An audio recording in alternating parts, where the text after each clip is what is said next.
Speaking of staying ready, how about the Detroit Red Wings? Stanley Cup champions. They have, taken everybody's best punch this season, yet they're still second in the Western Conference right now with 77 points, right behind San Jose.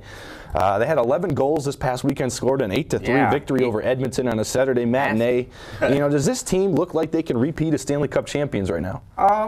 Yeah, I mean, they definitely have a shot. I'm not going to say that they will for sure, but yeah, they're definitely a competitor. I mean, they have a very good all-around team. They have 7 players with at least 14 goals on the season, so they're getting solid contributions from lots of different guys. Yeah. I mean, yeah, it's a formula for success. You have to at least like their chances. Yeah, whether definitely. or not they're the favorite is up for debate, but absolutely, they're a contender. Yeah, I like the way they jumped all over Edmonton, too. 5-0 in that first period. And Edmonton's a team that, right around trying to get into the playoffs. They could be, I think they're in the 8th seed right now in the Western Conference. So that could be a potential first-round matchup for the Red Wings, and they'd go right out and take care of business. So yeah, I like what I see there. And then on Sunday, back-to-back nights, they go to Pittsburgh on the road, the team that they faced in the finals last year, and then they beat Pittsburgh 3-0. Ty Conklin, a shutout in Pittsburgh. So just showing, they're mentally tough, and they got so much firepower in this team.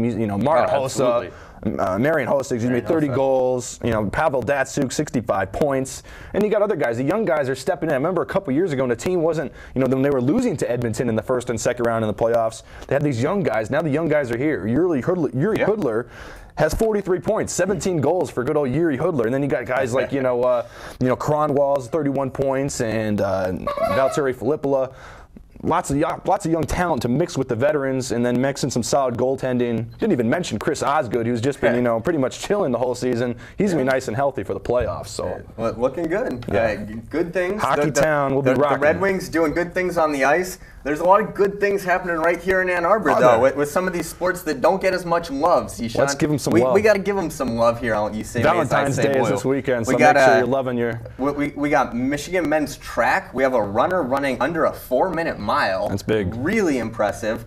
Gymnastics. We have a guy representing Michigan on the U.S. men's national senior team. Very impressive. Softball winning their opening tournament. Wrestling, undefeated in the Big Ten. Really, some impressive things happening around here. Cichon, what impresses you the most? I'm going to tell you what's going on here in Ann Arbor. The first sport that you mentioned, the track guy, Justin Switzer, the senior. Congratulations to this guy. I hope he's listening because a 3:58 mile. He ran a mile in under 4 minutes. I couldn't walk around a track in that long. Plus, get this, not only did he set it in 3:58, that's only 3 seconds off the school record set back 4 years ago in 2005. Wow. So Justin Switzer, congratulations to him. I don't know how you do that. I mean, maybe you could help me out with that. I don't understand it. I couldn't do one lap in 3:58. I don't think, like you said. I don't understand it. I'm just amazed with the athletes. Switzer and then the sophomore Chris Cameron, the gymnast, who was the last selected to the U.S. senior team. Congratulations, Chris Cameron. Yeah, representing Michigan men's gymnastics. I mean, anytime you're selected to represent your country in whatever it is you do, you have to be very proud of